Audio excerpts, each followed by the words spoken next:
Bom, então, bom dia e boa tarde, né? Acho que boa noite ainda não, mas bom dia e boa tarde para todos. Ou boa noite para quem estiver vendo o vídeo no YouTube, né? A qualquer hora, não vai saber a hora que a gente que está vendo. Mas é um prazer, é uma honra, é um orgulho muito grande estar com vocês aqui no nosso primeiro seminário aberto do RGCS em língua portuguesa, né? Seminário aberto dos Open Seminars que ocorrem desde 2020.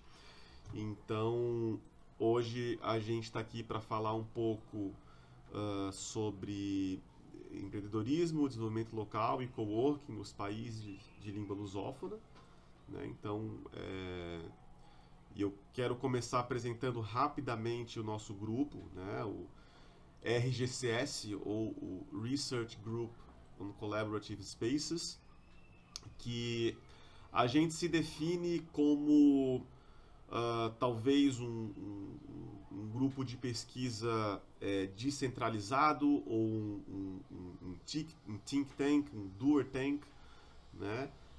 Talvez como um makerspace imaterial, né? Tem um pouco dessa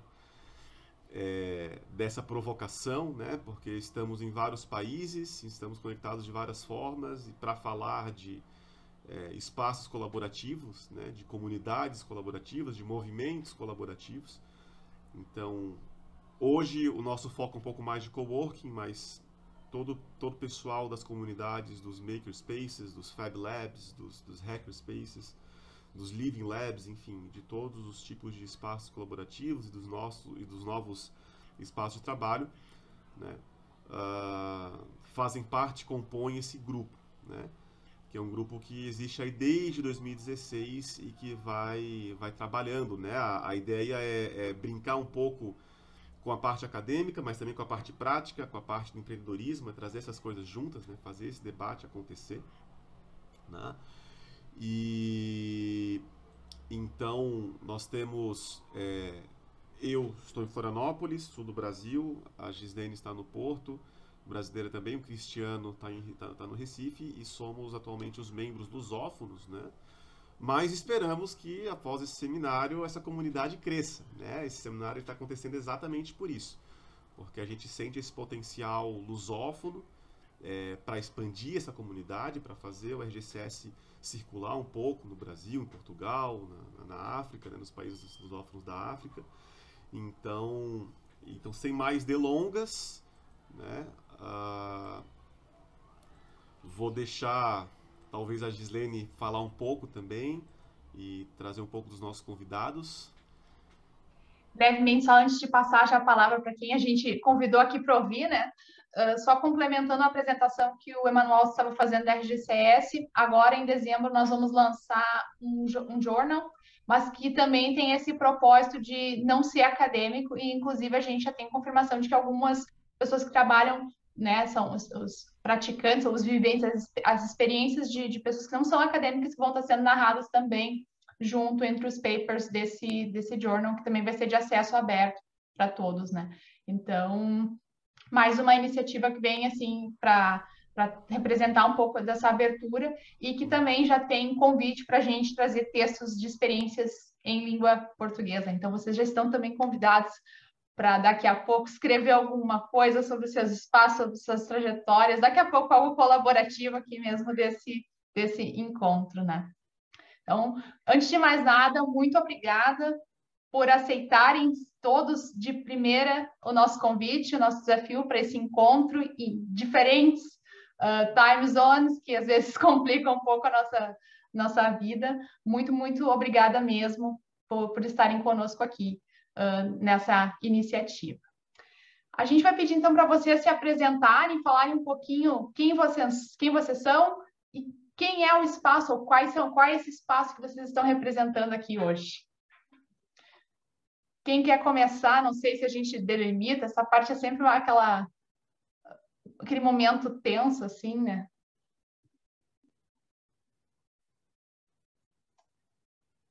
Estás mudo. Ia dizer que pode começar o mais idoso do grupo, parece-me, a menos que alguém me surpreenda a dizer que tem mais do que 53 anos. eu chamo-me Fernando Mendes, já há bocado expliquei que não é bom googlar-me aqui em Lisboa ou em Portugal porque encontram o outro Fernando Mendes.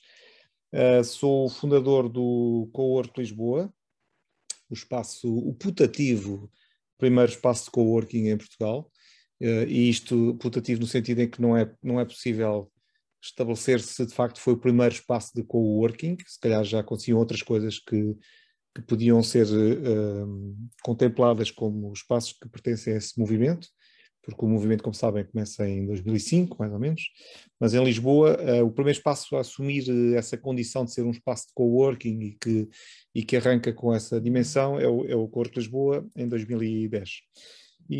Mas que é um espaço que acaba também exatamente o mês antes da pandemia. Portanto, em dezembro de 2020, eu fechei o espaço, por razões que depois já podemos debater e que é interessante debater, mas não quero demorar muito tempo aí. Hoje em dia, ou melhor, em simultâneo, antes de 2020, eu já estava a abrir um outro espaço, um outro projeto, na outra ponta de Lisboa, numa zona mais pobre também da cidade, e que é o espaço que se chama NOW, NOW aqui, o acrónimo em inglês, de No Office Work, também tentando apontar já esta coisa que eu sempre tentei descrever e disseminar, de que o espaço de coworking é uma frase que eu gosto muito de repetir, é um espaço onde também se trabalha, o que quer dizer tudo, não é? Eu acho que consegue descrever muito bem o que são estes espaços. Eles vão muito para além da ideia de trabalho. Depois, profissionalmente, eu sou um designer, de qualquer forma, é isso que me alimenta ao dia, não é? É nessa área que eu me movo e sou um investigador nessa área e estou aqui num longo périplo, ou uma longa jornada para concluir o meu doutoramento também nessa área do design, mas é um doutoramento em design tratando a questão do coworking também e da educação em design. E, portanto, digamos que meti naquilo que em Lisboa e em Portugal se chama uma malhada, um grande problema, que foi querer misturar-me com domínios muito grandes e que são difíceis de trabalhar, como o da educação e do trabalho e as implicações sociais que isso tem. Basicamente é isto. Sou português, mas sou de origem francesa, ou seja, nasci em França. E é isso. Há muito mais para dizer, mas para já é isto.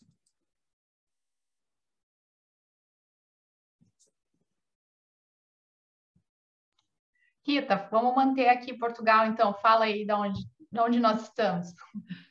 Olá a todos. Acho que ainda não tinha dito olá a todos, ou seja, fui dizendo desde o início, mas depois, entretanto, agora com o painel todos juntos, ainda não. Sim, vamos então arrumar Portugal, não é? Primeiro, Portugal continental. Fernando, queria-te dizer há um bocadinho, eu já ouvi falar muito e muito bem de ti. É um prazer conhecer-te, finalmente, ainda que ao longe. Mas espero conhecer-te em breve pessoalmente, por aí, agora que as coisas estão a melhorar em termos de proximidade social. Obrigada a todos também por estarem aqui presentes. Portanto, o meu nome é Rita, eu sou portuguesa, não tenho mais nenhuma origem que eu saiba. Portanto, nasci aqui, eu estudei, sou da área das artes plásticas, portanto está ligeiramente ligada também à área do Fernando. E portanto nas artes plásticas eu descobri-me na arte e comunidade, mais nesse lado, e todos os meus projetos basicamente desde que terminei a licenciatura foram sempre muito ligados à comunidade. Trabalhei com comunidades de etnias ciganas, depois trabalhei com públicos com necessidade de inclusão que portanto são beneficiários de rendimentos mínimos em Portugal. Depois também podemos falar dessa parte económica, se quiserem, mais para a frente, e daquilo que os nossos espaços também podem fazer por essas pessoas. Depois daí fui para comunidades rurais, entretanto fui para pessoas com deficiência intelectual e entretanto depois vim parar às comunidades mais internacionais, a que eu gosto de chamar locais. Portanto, é esta inserção do mundo no local e do local no mundo. E, portanto, a minha vida é ligada à comunidade e à mediação, sempre. Também gosto muito da parte de marketing e de repensar o mundo para este lado e como criar este engajamento geral. E, portanto, trabalho no Portillo, sou desde julho do ano passado, sou a diretora-geral do espaço. Nós temos 3 espaços no Porto, neste momento, já tivemos 5, depois foi para 4, e devido à pandemia, também, ligando um bocadinho àquilo que o Fernando estava a dizer, acabamos por perder um dos espaços que tínhamos aqui no Porto, e neste momento temos 3 enraizados. Começamos no Downtown, na Cândido dos Reis, portanto um espaço super na baixa, mais central é impossível. Depois foi criado o Riverside, na Ribeira, toda uma vista sobre a ponte e sobre o rio. Mais Porto também é quase impossível. E depois percebemos a necessidade de sair um bocadinho também aqui do Porto e ir para Matosinhos, que começa a ser um sítio muito familiar, e um sítio que também é muito procurado para espaços de coworking. Até já posso lançar aqui uma coisa que achei muito interessante que o Fernando acabou de dizer, sobre os espaços nas periferias e nos sítios que não são tão comuns de ter um cowork. Até apontei aqui um cowork nos bairros, como é que isto se poderia fazer ou pensar. Acho que posso passar agora a palavra à próxima pessoa. Obrigada e até já. Vamos lá, então. Pedro, conta um pouquinho para a gente das coisas por aí. Boa, para continuar nos portugueses, não é? O meu nome é, acho que se calhar sou o último. O meu nome é Pedro Ferreira, pronto, sou português, estou em Maputo, já faz quase 10 anos, desde 2012. Vim para aqui um bocadinho de paraquedas a convite de um xará do Fernando, também o Fernando Mendes, que também esteve ligado a este início dos movimentos de coworking em Portugal, e que tendo já um espaço em Oeiras, em Portugal, lançou este desafio para vir abrir um espaço aqui em Maputo em 2012. Então eu vim, abrimos o primeiro espaço na capital. De lá para cá temos vindo progressivamente a expandir e a abrir mais espaços. Neste momento temos 7 espaços aqui, todos eles na capital, sendo que continuamos também e nesta senda de abrir espaços em zonas mais periféricas ou em zonas que tendencialmente não têm este tipo de espaços. Nós temos essa intenção de abrir, principalmente nas províncias, porque Moçambique é um país muito grande, muito extenso, e nós queremos muito ir para as províncias. Temos tido alguma dificuldade, porque, dada a extensão do país também, as dificuldades logísticas têm-nos impedido de dar esse passo. Talvez vamos falar depois um bocadinho mais à frente, mas estamos muito próximos de o fazer através de um apoio. Nós, quando viemos para Moçambique, fomos pioneiros também aqui, necessariamente, não havia espaços de coworking, e as pessoas nem sequer conheciam a palavra coworking, nem tinham noção do que era o coworking. Então nós acabámos por trilhar todo este caminho, e até que neste momento muitas pessoas já baralham o conceito de cowork com a empresa cowork, porque nós acabamos por ter o nome Cowork Lab. Então muitas pessoas já acabam por chamar cowork, a pensar que é a empresa e a confundir com o conceito de cowork. Então é um bocadinho dessa história. Depois acho que vamos ter a oportunidade de desenvolver um bocadinho mais, pelo que percebi. Com certeza. Rafaela, conta um pouquinho para a gente como é que é aí. Não está tão distante do Pedro, também não está tão distante da gente. É verdade. Boa tarde a todas. Emanuel, primeiramente, obrigada pelo convite de estar aqui. Olá a todos os meus colegas aqui do painel, quem está a ver do outro lado. Para mim é sempre interessante poder partilhar um bocadinho das experiências do Launchpad, principalmente porque não há muitos espaços de coworking em Luanda. Então é sempre uma coisa interessante poder estar com outros operadores de espaços de coworking um bocadinho por todo o mundo e partilhar como os nossos espaços de coworking têm impacto nas nossas comunidades e no desenvolvimento local. Eu comecei no Launchpad como Community Manager, atualmente sou diretora-geral do Launchpad.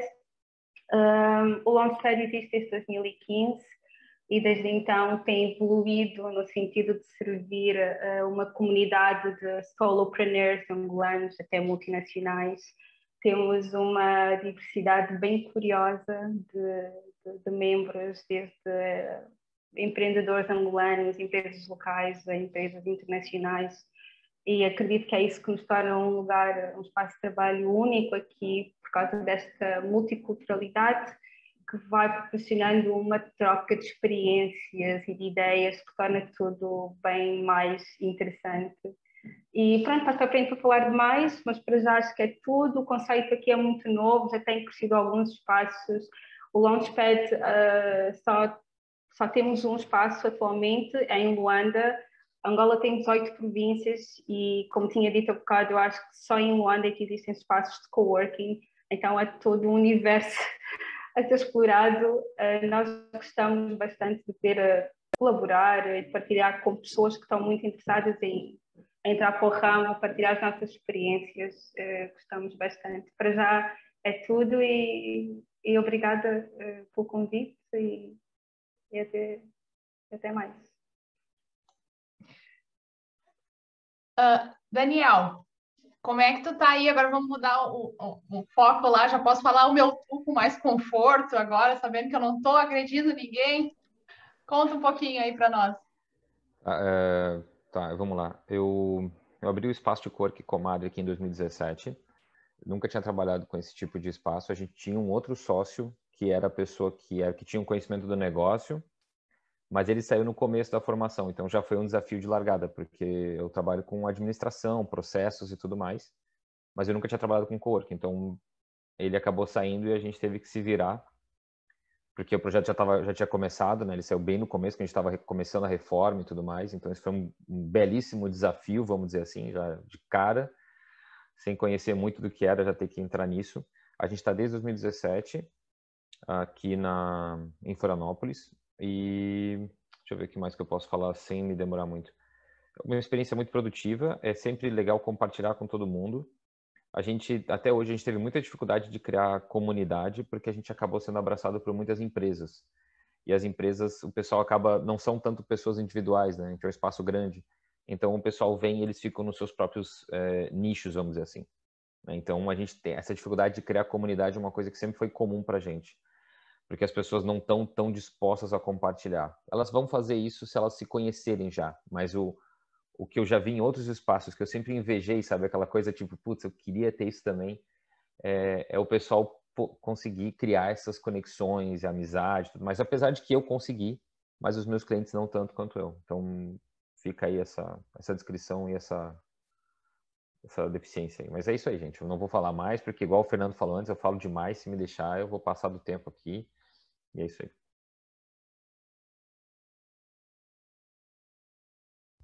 A gente com certeza vai voltar nesses tópicos, sim. Laura, conta pra gente um pouquinho mais como é que são as suas experiências aí. Bom dia, boa tarde, boa noite todo mundo. Prazer estar aqui.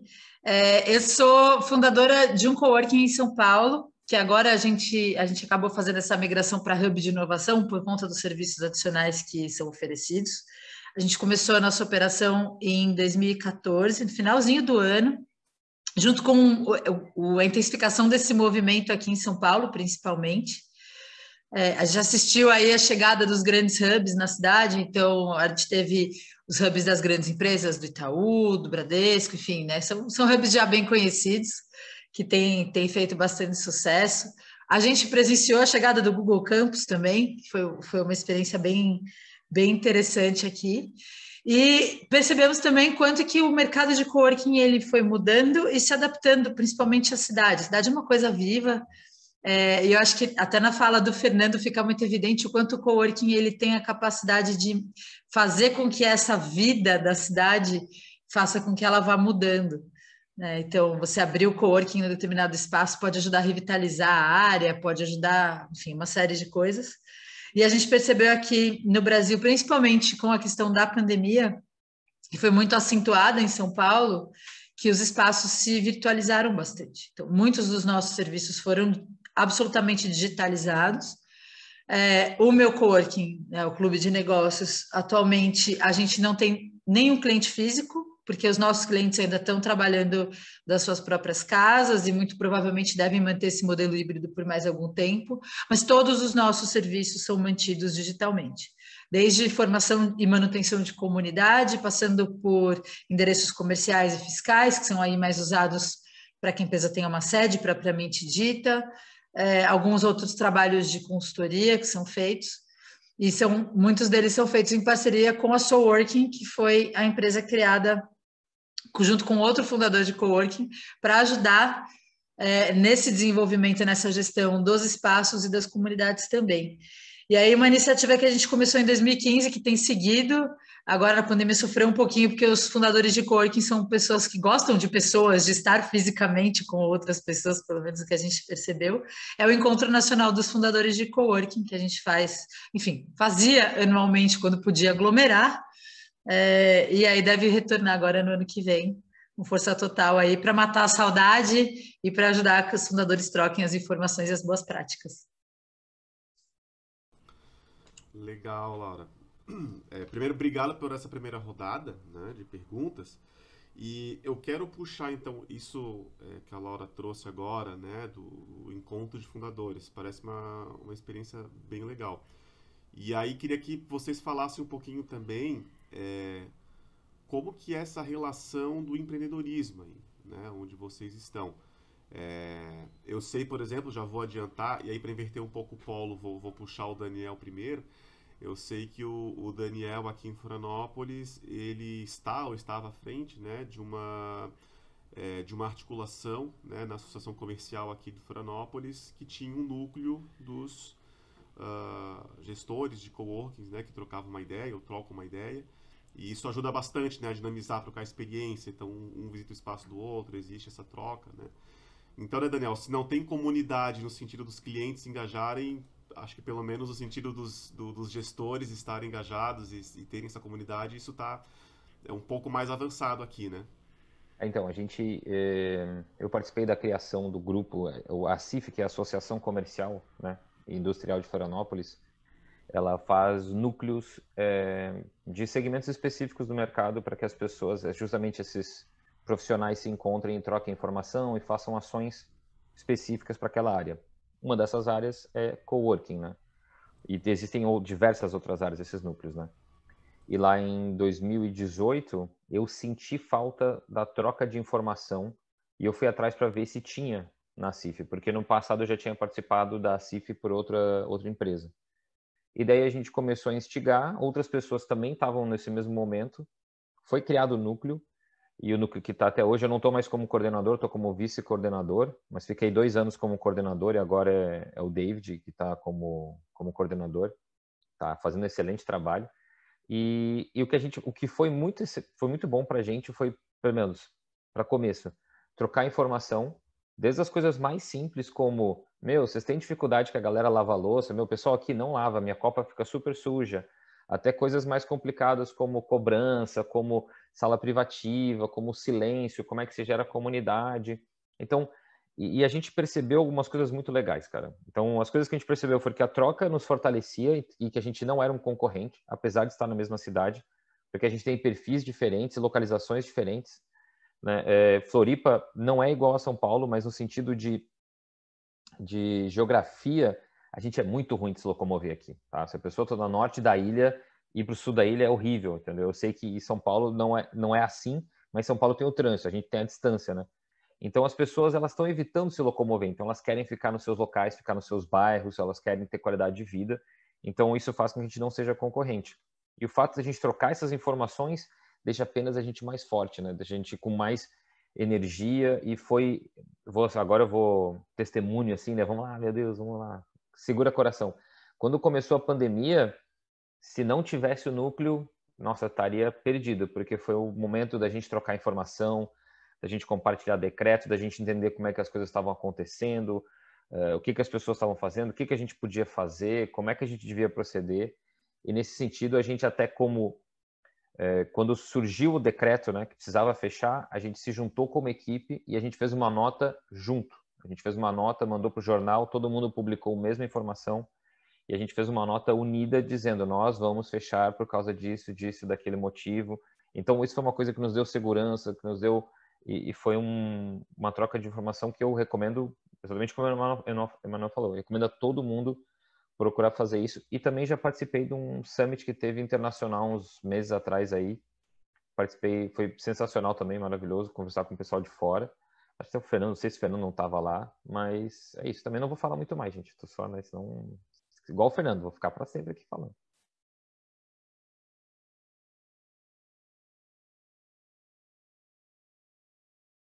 Esqueci o botãozinho do mudo aqui. Mas eu queria até deixar a palavra aberta, assim, né, para vocês, assim. Como, puxando disso, como que é essa interação entre os gestores ou com outros espaços, né? Eu sei, por exemplo, no caso da Rafaela, né, tem poucos espaços, né? Não tem muita troca, né? Especificamente, mas ainda assim, como que é essa interação, né?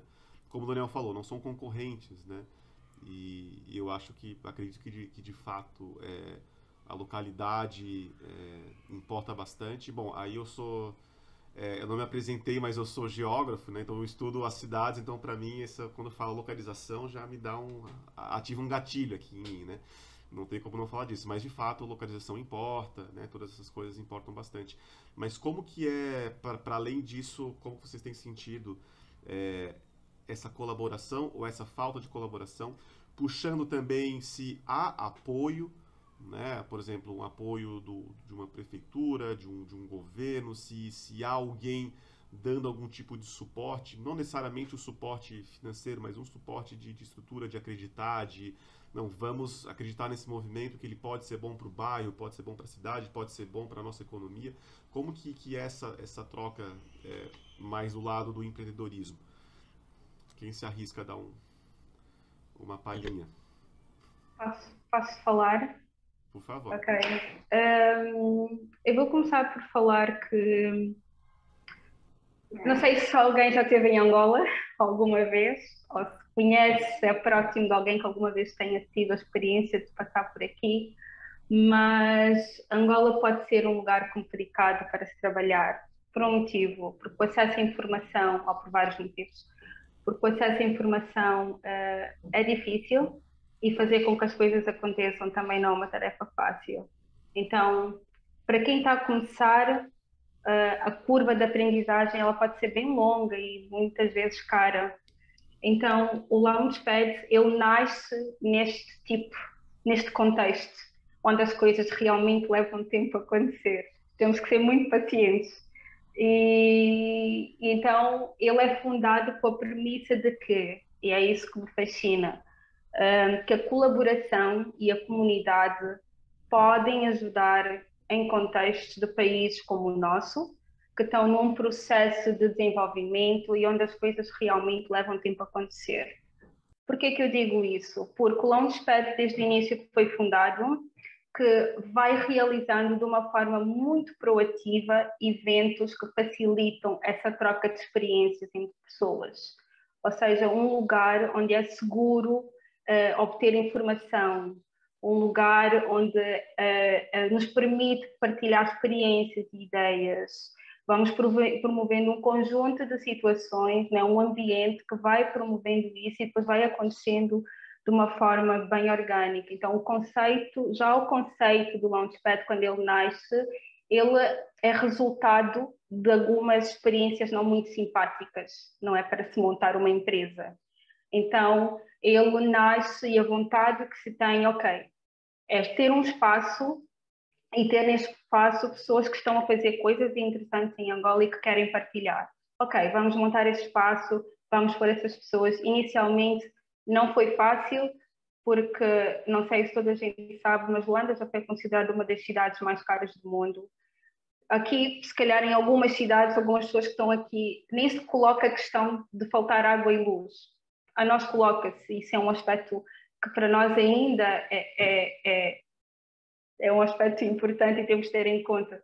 Ou seja, ter um espaço de coworking inserido nos padrões internacionais, onde possamos ter empresas estrangeiras a partilhar espaços com empreendedores locais, um espaço onde não falta luz, onde não falta água, onde a internet funciona e eu consigo falar convosco, realmente os custos são muito elevados, então jovens empreendedores puderem estar num espaço onde as coisas podem acontecer, realmente tem um impacto bastante positivo, e nós vamos vendo isso todos os dias. Eu vejo isso acontecer todos os dias. Podíamos estar a falar de conceitos, né, que o coworking permite a colaboração. Nós estamos aqui para falar de experiências que nós temos e que são reais.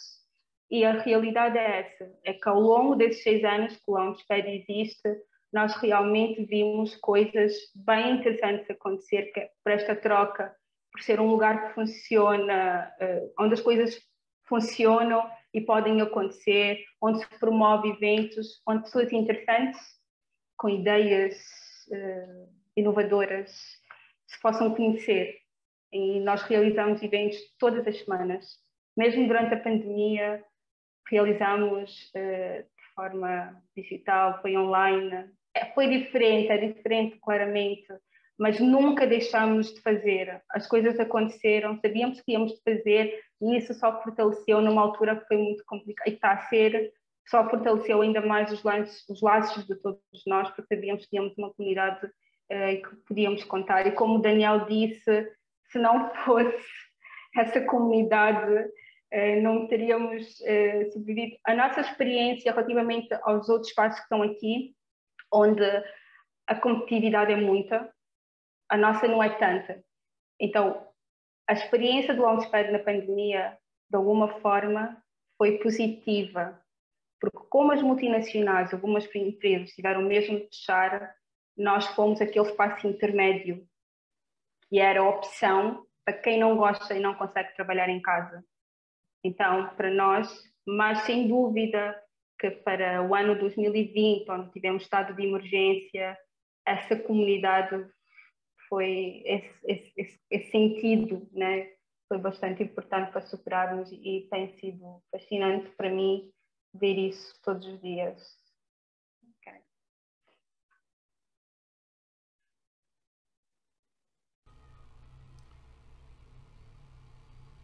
Quem mais? Se eu vou então. A minha experiência com outros espaços de coworking sempre foi, fora grupos grandes, tá? Que eu acho que são um pouco mais impessoais, tá? Eu tive em São Paulo, eu visitei, sei lá, quantos espaços de coworking. Visitei os espaços do Cubo também, visitei os espaços do Itaú e tal. Mas o que eu senti é o seguinte, ó, quando eu fui em espaços onde eram menores, eu não quero dizer menos unidades, mas menores no sentido que não são de grandes corporações ou alguma coisa assim, geralmente, às vezes eu chegava lá e estava o community manager, e se ele estava disponível, ele vinha falar comigo. E eu achava isso sensacional. E daí, no primeiro que eu visitei, eu não falei que eu ia abrir um coworking, né? Eu falei, não, tô vindo, tá, tipo, eu não sabia como é que era o pessoal, né? Aí, no final da conversa, eu avisei, falei pro cara, nossa, eu vou abrir um coworking e tal. E no segundo, já cheguei falando que eu ia abrir um coworking em Florianópolis. E a recepção que eu tive de todo mundo foi muito positiva. Todo mundo me passando um monte de dica, um monte de informação. Pessoal, muito tipo, eles estavam afim que eu fizesse. Não, que bom que tu vai abrir um coworking, isso é muito legal. Tipo, sabe, as pessoas estavam empolgadas. Então, isso foi uma coisa que me impressionou ao chegar na comunidade. E daí essa diferença que eu senti de espaços maiores para espaços menores, que tem essa distância, né? Que às vezes é um funcionário, que não é o gestor que está te atendendo. E eu acho que isso tem uma importância muito grande, porque o community manager está lá para fazer isso, né? Ele está lá para tranquilizar as pessoas, ele está para entregar as pessoas ao espaço, entre os espaços. Então, isso sempre me chamou muita atenção. E até internacionalmente, porque me deu uma loucura, eu mandava e-mail para um monte de espaço no mundo inteiro para ver se o pessoal me dava dica. E só pontuando o fato de abrir coworking em áreas periféricas, eu acho que o coworking tem sim uma característica de acesso, de permitir que as pessoas tenham acesso à informação, no sentido de ter acesso a uma banda larga de qualidade para fazer uma reunião, a ter um espaço onde ela pode estar livre de distrações, né? Por exemplo, imagina que legal, a pessoa poder ir num espaço que é acessível e ela sai da casa dela e ela está segura e ela está concentrada, porque eu sei que é uma diferença muito grande. Tem gente que não vai conseguir trabalhar em casa, tem milhões de familiares, tem um monte de gente que não vai deixar com que ela trabalhe no sentido que ela precisa, e eu acho que o coworking pode ser uma ferramenta excepcional nesse sentido. Acho que não vi nenhuma iniciativa até agora em Floripa concretizada, estão se começando vários lugares estão começando a fazer, até coworkings da prefeitura e tudo mais, bem começo ainda, não acho que não abriu nenhum deles ainda, mas o pessoal já tá integrando isso como uma proposta. Vai se abrir sei lá, um centro de negócios em algum lugar, o pessoal está querendo colocar um espaço de coworking lá. Então, acho que essa disseminação, e quanto mais o pessoal tiver espalhado, isso vai ajudar todo mundo. E essa parte na área periférica, eu acho que é a chance de integrar as pessoas da mesma área com o mesmo objetivo. Isso é bem importante. Eu queria saber, por exemplo, Fernando, como que é, Fernando e Rita, como que é essa coisa da troca, essa coisa da colaboração aí em Portugal? E agora, ladies first ou velhos first? Se quiseres, até podemos falar em conjunto e se calhar até nos completamos um ao outro. Eu sou sempre assim, eu gosto deste equilíbrio. Força. Portanto, aqui no Porto, ao contrário um bocadinho do que a Rafaela estava a dizer, portanto, a necessidade realmente do empreendedorismo é que leva à abertura de um espaço. Aqui no Porto, e pessoalmente, eu não gosto muito da palavra empreendedorismo, já está super massacrada e já está banalizada quase até aqui, especialmente com a comunidade europeia e com as candidaturas. Nos últimos anos é a palavra que mais se usa para tudo e mais alguma coisa. Aqui no Porto, o que o Porto I.O. fez, eu acho que é muito importante até de uma perspectiva do que nós estamos aqui a falar, do imaterial, é que surge de uma forma realmente, portanto, ouve-se falar em coworking e não existia nenhum coworking space no Porto, foi dos primeiros passos, o Porto I.O., então surge assim de uma forma muito citadina e muito para turístico, porque era uma necessidade praticamente turística que houvesse um espaço para as pessoas trabalharem quando vinham à cidade. Mas, ao mesmo tempo, o que foi trabalhado desde raiz foi a sustentabilidade do espaço e esta bifurcação entre a tradição e a inovação. Portanto, a recuperação de espaços que estavam na cidade já vazios há muito tempo, e que foi feito um refresh ao espaço e foi colocado então este conceito novo, este conceito inovador a nível mundial e um bocadinho mais recente em Portugal, nestes espaços de tradição, mas sempre com a intenção da sustentabilidade e para deixar o legado imaterial da cidade sempre nestas pessoas. Portanto, esta passagem de testemunho existe muito dentro dos nossos espaços e esta partilha constante com a nossa comunidade e esta criação, este engajamento que falamos constantemente é a nossa prática todos os dias.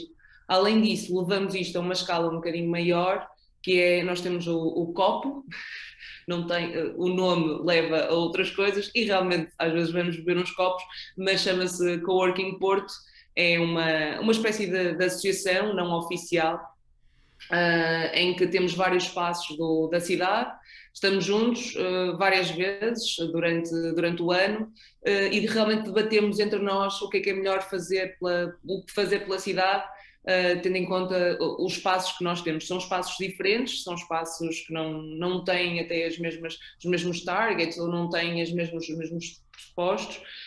E isso é que nos completa realmente, é esta diversidade também entre nós, coworking spaces, este valor que não é medido, mas que devia também ser, e podíamos também começar a pensar sobre as medições de impacto que realmente temos na sociedade.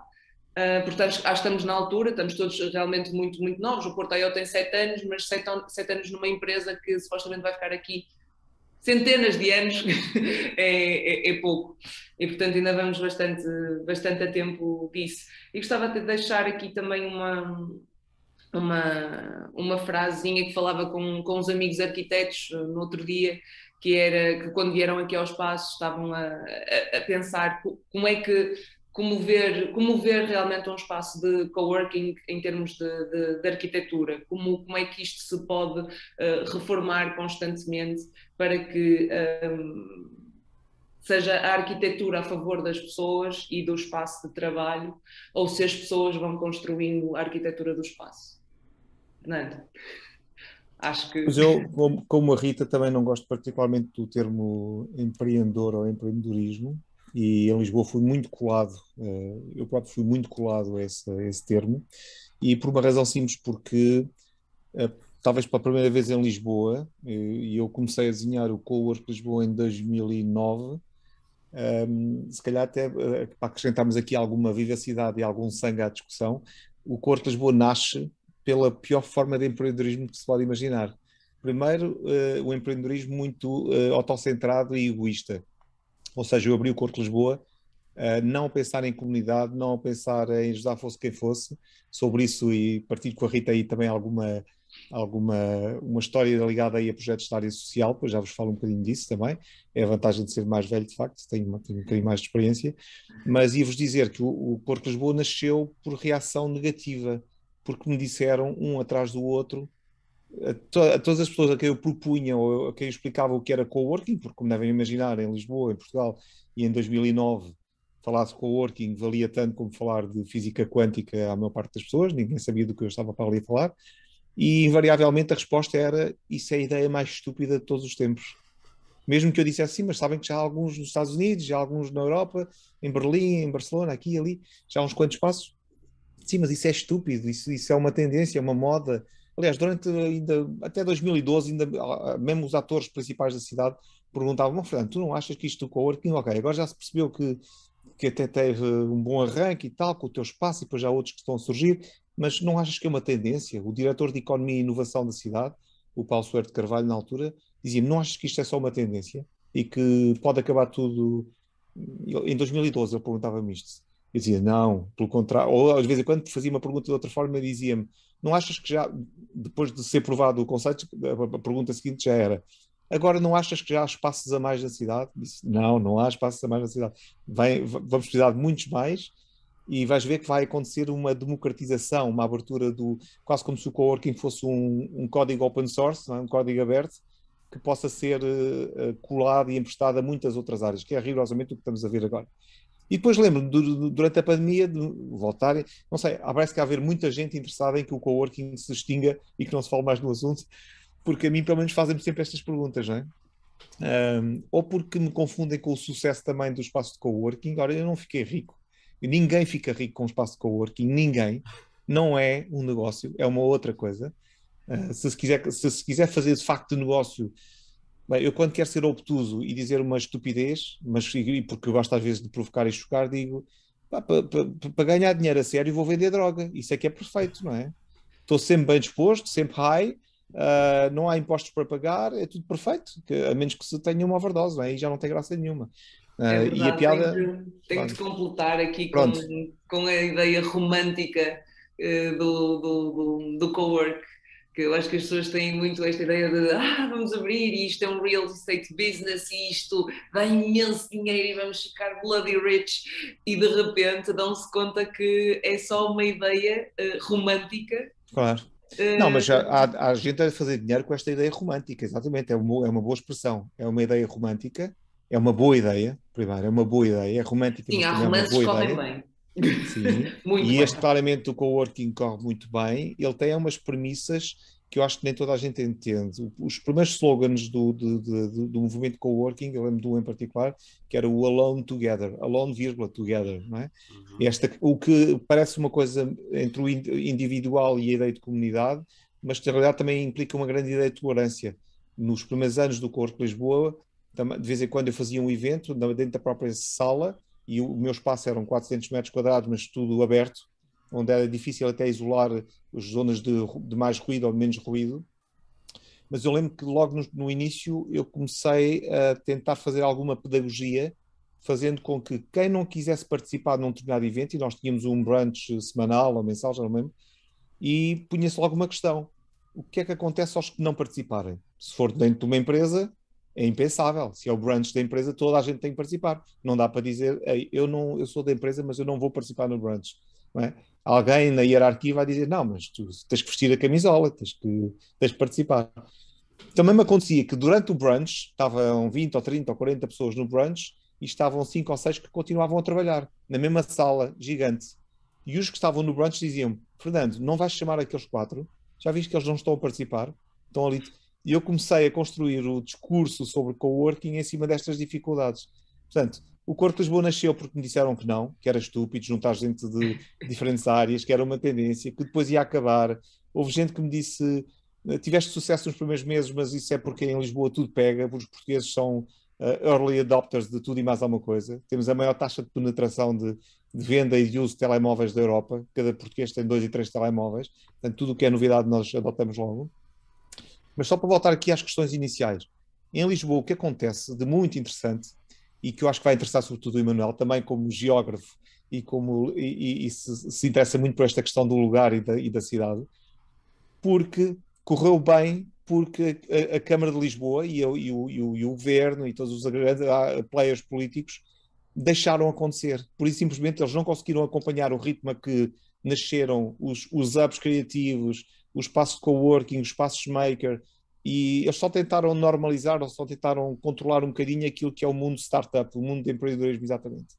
Só que estes espaços que eu estou a dizer, os espaços de coworking, sobretudo, e alguns espaços makers mais marginais, aconteceram antes do empreendedorismo. Até porque eles são uma resposta. Eles são uma resposta também a essa coisa. Empreende-se porque é empreender ou morrer. Nós temos muitos empreendedores hoje porque a alternativa ao empreendedorismo é estar numa empresa onde já não quer estar. Ou porque a política da empresa não me interessa, ou porque, como fazem alguns miúdos ao fim de 2 anos, dizem que querem ir embora e a empresa não sabe o que é que há de fazer para reter aquele miúdo, aquele talento.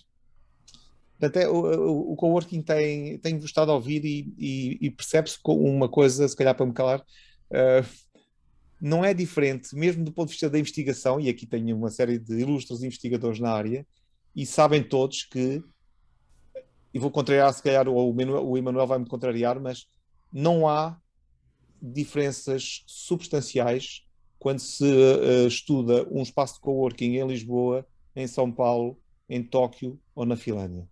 Não há. Na sua essência, não há grandes... Até porque todos entroncam nos mesmos valores.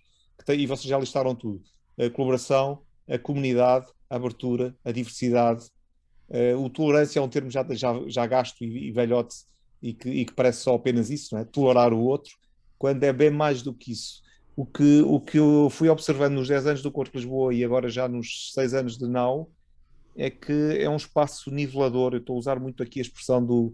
Não sei se todos aqui conhecem ou leram o manual pré-coworking e pré-web, que é o livro do Ray Oldenburg, não é? do The Great Good Place, que define isto muito bem. Ele só não pôde antecipar que a dimensão do trabalho também se ia fundir nesta coisa do terceiro espaço, do espaço que não é nem o nosso espaço de casa, mas também não é o espaço institucional e formal, é uma outra coisa, uma coisa in between, não é? E ele só não conseguiu prever. É engraçado porque no livro ele diz: a única coisa que está fora disto é o mundo do trabalho. Mas mal sabia ele que alguns anos depois ia acontecer esta fusão total. Para concluir, ia só dizer que, apesar de tudo, eu estava a contar aqui a história de Lisboa, depois não concluí, ela aconteceu e teve uma boa história, tem uma boa história, porque não foi decretada. Não houve um governo ou a Câmara de Lisboa que decretasse uma rede, que dissesse: vamos construir uma rede de espaços criativos, ou de espaços de coworking, ou de espaços de incubação, ou de espaços dedicados à startup e ao empreendedorismo. Pelo contrário, a rede já existia, mas já existia informal, de forma informal. Não é? Hoje há uma coisa que se chama Made of Lisboa, que tenta reunir exatamente espaços, pessoas, eventos, e funciona razoavelmente, é interessante, e que é um projeto liderado pela Câmara de Lisboa, mas que também é uma boa assinatura do que está a acontecer. Aquilo que o mundo formal teve que aprender a partir da rua, teve que vir à rua, porque o coworking pertence ao nível da rua, e pela primeira vez, se calhar, tivemos que vir à rua aprender como é que estas pessoas estavam a fazer. Então esta rede funciona de maneira orgânica, informal, já não é possível ter uma noção de quantos espaços se integram a esta rede, nem toda a gente se lista neste meio de Lisboa, mas é um bom exemplo de como algumas coisas não podem ser decretadas, e todas aquelas do que vocês têm estado a falar não podem ser decretadas, têm que ser construídas, e são construídas quase pessoa a pessoa. A ideia sobretudo de comunidade. É? E do ponto de vista da gestão, a frase não é minha, é do Alex Hillman, a gestão de uma comunidade só se pode fazer de uma maneira, alguém só se pode apelidar de auto-apelidar de gestor de comunidade se participar na comunidade, porque se não participar dessa comunidade, não é aceito, pura e simplesmente. Não é? Todas as tentativas, quando se tenta contratar um gestor de comunidade, é um corpo estranho àquela comunidade, àquele local, àquele espaço. Eu também já tive vários espaços e apesar de ser o mesmo gestor, eu nem acredito que me estou a tratar por gestor, nem tive sucesso em todos e em cada um era como mudar de país quase.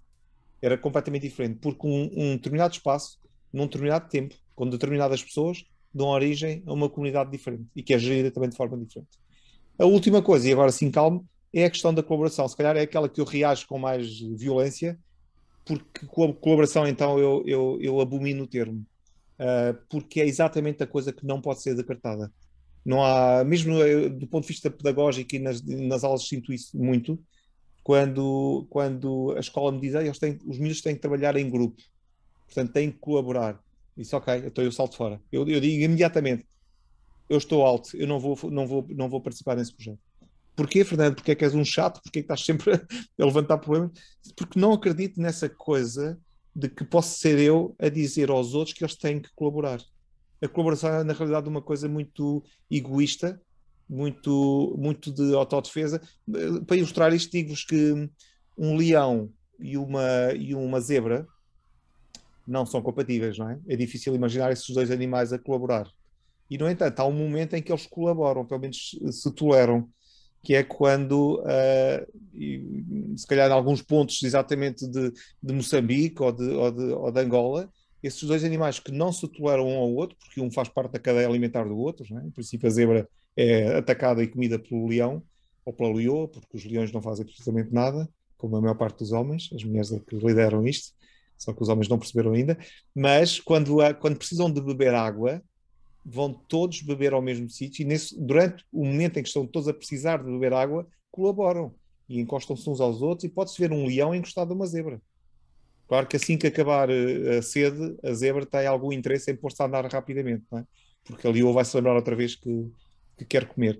Portanto, eu reajo muito à ideia de colaboração. Desse ponto de vista, não estou com o meu amigo Pedro Reis na ideia de colaboração radical, mas gosto de, poeticamente, comparar a colaboração com o amor. Não pode ser decretado. Eu não conheço a Laura, sou a conhecê-la hoje, não conhecia o Emanuel também, só tinha visto aqui e-mails, mas eu não posso decretar, e desculpem se vos vou criar aqui um pequeno sobressalto, mas eu não posso decretar amor entre os dois. Eu não posso dizer o Emanuel e a Laura agora vão conhecer-se melhor, viver juntos, ter filhos, família. Não sei se estavam a pensar nisso, já se conheciam ou não, mas não há decreto possível nestas coisas, não é? E, portanto, os espaços de coworking o que fazem, para manter aqui a analogia e a parte poética, é baixar as luzes, como se faz nos bares, não é? E criar o mood e o ambiente correto para que essas coisas aconteçam. Colaboração, comunidade, abertura à diversidade. O espaço de coworking é um natural antídoto contra a xenofobia, racismo. Todo o tipo de maleita do mundo não passa a porta de entrada de um bom espaço de coworking. Atenção, eu estou a dizer um bom espaço de coworking. Se for um bom espaço de coworking, ele tem essa assinatura. Se for se este tipo de maleita, como eu lhe chamei, do mundo, acontecer dentro de um espaço de coworking, então é melhor chamarem-lhe outra coisa e não lhe chamarem coworking, não é? Porque para mim ele é exatamente isso.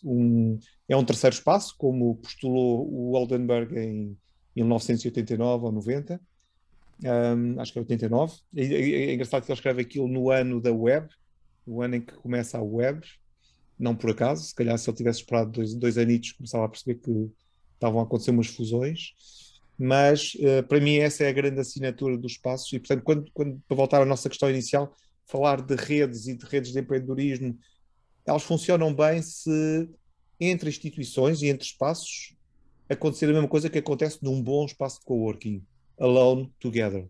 Ou seja, o espaço aceita que eu mantenha a minha individualidade e que eu, se não quiser falar com ninguém durante uma semana, não falo com ninguém, mas quando eu quero, e se houver do outro lado uma Rafaela que está disposta a ouvir-me finalmente ele falou, não é? A Rafaela ao fim de uma semana pensa, finalmente aquele mais velho barbudo dirigiu uma palavra. Esse é o ritmo natural do espaço de coworking, não é? Quando forçamos muito, corre tudo mal. Corre tudo muito mal. Também, já agora, só para dizer, Daniel, o que eu faço com as empresas, quando chego, e estou totalmente contigo, tu disseste tudo, ter empresas nos espaços de coworking, sobretudo no Corte de Lisboa, que era open space, era ter uma mancha cinzenta. Sobretudo quando a empresa se fecha sobre ela própria, não é? Havia empresas que chegavam lá e que eram 4, 5, 6, 8 pessoas e o CEO dizia-me, bom, Fernando, é para tratar tudo comigo. Toda e qualquer questão, fala comigo, por favor. A equipa vai estar a trabalhar e tem que fazer as coisas deles, eles têm muito trabalho, eles reportam a mim e é comigo que tu deves falar. E eu dizia, bom, então se calhar é melhor procurar outro espaço, porque eu não aceito isso. No meu espaço, aqui no Corte de Lisboa, eu tenho que conseguir manter uma relação com cada uma das pessoas. Se eu não o puder fazer, ou se outra pessoa não o puder fazer, então vou ter um problema. As 2 ou 3 vezes em que eu aceitei que isto acontecesse, só tive chatices. Porque a empresa tem a sua própria forma de... Quer dizer, estou a reportar-me a 2010, 2011, 2012, as coisas, entretanto, mudaram muito, porque as empresas aprenderam com os espaços de coworking e estão a mudar a sua forma de organização. Enough. Eu avisei que falava muito. Fernando, eu vou aproveitar que você falou um negócio e assim, ó, eu super concordo contigo, porque assim, ó, a gente não pode falar para as pessoas colaborem, criem uma comunidade. Mas o que a gente pode fazer e o que a gente fez durante muito tempo foi proporcionar um ambiente para que isso acontecesse. Né? A gente fez ação para que o pessoal, a gente fazia coffee break para todo mundo poder conversar. Às vezes o pessoal não conversava de empresas diferentes. Às vezes o pessoal chegava no coffee break, pegava só a comida e voltava para trabalhar, sabe? Era só tipo ir lá e garantir que ia ter um pedaço de bolo e um café. E teve uma ação bem legal que a gente fez, que foi no verão, aqui acho que foi 2018 para 2019. A gente pegou um carrinho de picolé, né? Eu não sei como é que é picolé em outros países aí, mas, né, tipo... É o que? O gelado? Não, gelado. O que a gente fez? A gente tinha um carrinho de picolé que estava passando pelo espaço e para você pegar um picolé, você tinha que trazer alguém de uma empresa que você não conhecesse. Então o objetivo é que você só pode pegar com alguém que você não conhece. E daí, por mais barato que seja o picolé, tá ligado? Aconteceu uma coisa muito bacana. Eu vi pessoas batendo no vidro, tipo assim... olhando para o outro, assim, a pessoa, tipo, picolé, e chamando, e pessoas, sabe, tipo, foi muito barato e deu muito certo. Foi sensacional o fato de que a comida, né, tipo, esse agrado fez com que as pessoas conversassem, nem que fosse aquele dia, né? Então, isso foi uma coisa que chamou bastante atenção e eu super concordo contigo. Quando a empresa grande parece que o pessoal já está fechado neles mesmos. E essa foi uma ação que a gente fez que meio que quebrou as pessoas, de uma certa forma. Eu fiz isso muito e desculpa, só dizer provavelmente a coisa que mais, não vou dizer gozo me deu, não posso ter que me lembrar que não posso dizer gozo aqui com o pessoal brasileiro, mas a coisa que mais gosto de fazer num espaço coworking é essa coisa quase de Tinder com pernas, não é? De um Tinder humano, um Tinder profissional, mas não só profissional, porque imagina, em 2011, 2012 eu tive pessoas que chegavam ao Corte de Lisboa e que timidamente me diziam: eu quero vir para cá, mas eu não tenho propriamente um trabalho. Eu não venho para cá para trabalhar. Ok, não venho para cá. Quer dizer, eu fui registando uma série de personas que iam chegando e que fugiam ao estereótipo da pessoa que precisa de um espaço para trabalhar. Já tinha gente também que me dizia: eu venho trabalhar, mas eu não preciso de uma mesa. E logo em 2011 eu já tinha um plano que se chamava Nómada. Se há pessoas que não precisam de uma mesa, então eles são nómadas dentro do espaço, não é? Nem eu nunca tinha ouvido falar em nomadismo digital. Mas o que eu gosto de fazer, ainda hoje gosto de fazer isso, e vou usar os vossos nomes, desculpem, mas vou olhando aqui para os nomes, para as caras e para os nomes, e se chega um Ivo Martins ao Now, e vou voltar a usar a Laura, e se eu falo um bocadinho com o Ivo, falo um bocadinho com a Laura, e percebo que há ali um match que eles vão demorar 1 mês ou 2 ou 3 a descobrir que há um match ali a fazer-se, não é? Um match profissional, porque a Laura é, por exemplo, uma ilustradora, mas não é a primeira ocupação dela, e o Ivo é alguém que ainda não sabe, mas eu, como designer, já percebi que ele precisa de ajuda exatamente com alguém que tenha essa capacidade de ilustrar as histórias dele, porque ele é um escritor. Bom, e eu acelero esses processos, o que eu gosto muito de fazer, e nunca o faço de maneira abusiva, portanto não chego ao pé da Laura a dizer: desculpa, mas eu decidi por ti que tu tens que ir conhecer ali o Ivo Martins. e também não faço o contrário com o Ivo, mas arranjo forma, e para usar o vosso termo, vir-me. Arranjo uma maneira de pôr o Ivo na rota da Laura e vice-versa. E isso é que dá uma enorme satisfação, porque é uma colaboração provocada, mas não decretada. E é que dura mais tempo, não é? Podia estar a noite inteira ou o dia inteiro a contar histórias de sucesso de coisas que aconteceram exatamente dessa forma, não é? É fascinante. Eu partilho contigo, Fernando, também é das coisas que mais me prazer me dá, é ser um cupido profissional nos meus espaços. E de facto foi bom ouvir aqui e queria partilhar aqui uma linha de pensamento que, como dizias há pouco, que no fundo com os espaços de coworking, sendo aqui na China, no Brasil, onde forem, que acabam por entroncar em muitos aspectos comuns e isso é muito verdade. Eu estava a ouvir-vos e identifico muitas coisas que acontecem aqui também em Moçambique. O nosso espaço aqui, o nosso primeiro espaço aqui, acho que acabou por sofrer um bocadinho também daquilo que falavas, de não ter uma raiz genuína naquilo que é o espírito do coworking. Havia essa intenção, mas a raiz principal seria de principalmente ser um negócio que fosse financeiramente viável. E isso aí acabou por nos colocar numa armadilha, que foi a armadilha que eu também ouvi logo no início, o Daniel a falar sobre as empresas, que é a armadilha de colocar empresas nos espaços, e nós ainda temos a agravante que temos muitos escritórios privados, em que as empresas fecham nelas próprias. E isso aí é uma armadilha terrível que em termos de depois de desenvolvimento de comunidade, nos coloca numa posição muito, muito difícil. Formas como nós temos tentado resolver ou ajudar a formar a comunidade tendo em conta esta base, essa aí eu acho que é muito boa. As pessoas que estão envolvidas nos espaços têm que realmente conhecer a comunidade para poder criar estas relações e para poder facilitar este processo. Outra coisa que nós sentimos nos nossos espaços que era muito importante, pode não se aplicar em todos os espaços de coworking, mas nós em todos os espaços concessionamos uma certa área para um café, chamemos no centro social, mas que é concessionado a um externo. E estes espaços são espaços primordiais para esta troca. Claro. Sem dúvida, porque é um espaço em que inevitavelmente eu vou tomar um café, encontro outra pessoa, posso nunca lhe ter dirigido a palavra, mas se calhar até me vou sentar logo na mesa e conhecer e vamos trocar ideias e daí é que surge uma relação, porque já existe alguma coisa em comum. A própria pessoa do café muitas das vezes também facilita esta interação, porque diz, olha, tu trabalhas nessa área, por acaso ali, aquele não sei se já conheces, mas também trabalho numa área semelhante ou acho que era interessante até se conhecerem. Então acaba por ser uma zona nuclear, como dizes, de interação e desenvolvimento da comunidade.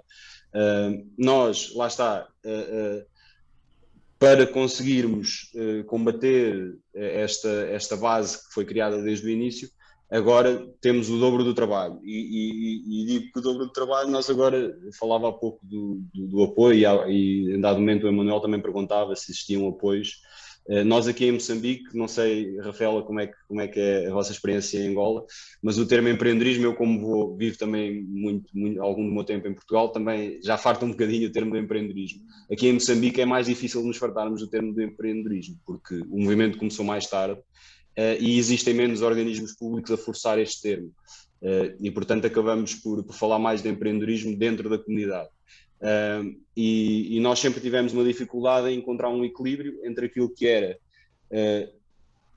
criar um espaço que fosse um espaço acessível para empreendedores e startups de raiz, porque Moçambique também é um país caro, e depois reparem, nós acabamos por ser um espelho daquilo que são as condições económicas do país e, portanto, se nós temos um espaço em que o real estate é caro, em que a internet é cara, em que a energia é cara, depois o espaço necessariamente nós também vamos ter que cobrar um preço que seja um bocadinho mais caro, e portanto sempre tivemos dificuldade em fazer este equilíbrio entre aquilo que era a comunidade que nós queríamos e a comunidade que consegue pagar o preço daquilo que nós temos.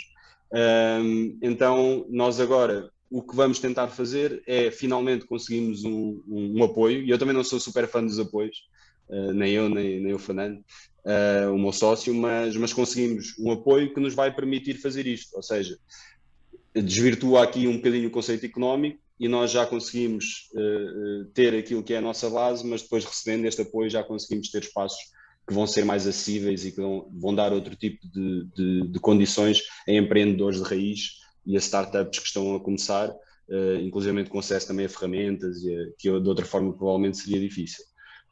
Mas de facto é curioso ouvir que vão falando das vossas experiências e acaba por jogar praticamente tudo com aquilo que também é a nossa experiência de uma forma ou de outra. Isso é espetacular de se aperceber, eu perceber isso. É verdade, Pedro, tu falaste sobre o ter o espaço com pessoas interessantes e os custos que essas pessoas interessantes muitas vezes não podem pagar. Na verdade, este foi um dos desafios iniciais do Launchpad, que é este binómio engraçado, custo-criatividade, ou seja, o manter os custos que temos para manter um espaço como o nosso, nos padrões que nós gostaríamos de ter e queremos ter pessoas interessantes. Então, inicialmente, nós decidimos, ok, pronto, vamos montar um espaço e vamos seguir essa filosofia, essa visão, que é ter pessoas realmente que podem dar uma boa energia e algo diferente ao espaço. E foi bastante difícil porque foi, ok, os lucros, para já não nos vamos focar nisso, vamos nos focar na comunidade, que é realmente um espaço com pessoas que trazem algo realmente bom. É claro que, imagina, nesses 6 anos não foi difícil, não foi fácil os primeiros anos, é um processo, mas decidimos que era essa filosofia que queríamos seguir e foi seguindo, né? As coisas vão acontecendo e aquilo que se diz, a tua energia atrai a tua tribo e nós com isso fomos atraindo a tribo que queríamos, as pessoas que queríamos ter no espaço e ao ponto de chegarmos a clientes como a Microsoft, que é um dos maiores clientes que o Launchpad tem e pronto, eu acho que é um bocadinho isso, como o Fernando disse há bocado, não adianta forçar as coisas, não funciona assim. É realmente a visão, aquilo que nós somos e as coisas vão acontecendo por aquilo, como reflexo daquilo que nós somos, né? E eu concordo e identifico-me bastante com a visão do Fernando sobre o coworking. Se não tem essa questão, essa visão, essa filosofia, pode chamar outra coisa qualquer, mas não é coworking. E não há nenhum problema, é só dar-lhe outro nome, não é? Eu só fico exatamente. Daqui a pouco tenho que começar a dizer avôzinho do coworking aqui em Portugal ou em Lisboa. Não sou ainda avô, mas sou pai. É melhor chamar-lhe mesmo outra coisa, e não há nenhum problema se lhe chamarem outra coisa, não é? Eu só fico danado quando as pessoas me dizem fiz um coworking e tenho lá 2 empresas. Não é impossível, reparem, eu estou a dizer isto e no Now, o novo espaço que tenho, durante a pandemia, logo ao 4º ou 5º mês, e com as regras de confinamento que tivemos em Lisboa muito, muito complicadas e muito duras, eu, para dizer a verdade, já estava a tentar googlar e tentar perceber o que era essa coisa de abrir insolvência de uma empresa, porque eu não tinha maneira de sustentar aquilo, não é? Nós estamos num espaço que é à porta do futuro hub criativo do Beato, é um hub criativo com 35 mil metros quadrados, é uma coisa gigantesca, é uma tentativa de fazer quase um mini Silicon Valley à escala de Lisboa, mas que não é sustentável, a renda que eu tenho para pagar não permitia estar aberto mais do que outras vezes. E eu tive que aceitar uma coisa, que foi a entrada, no mesmo mês em que eu ia fechar, apareceu a Mercedes Digital, a Mercedes I.O. também, Rita, não é?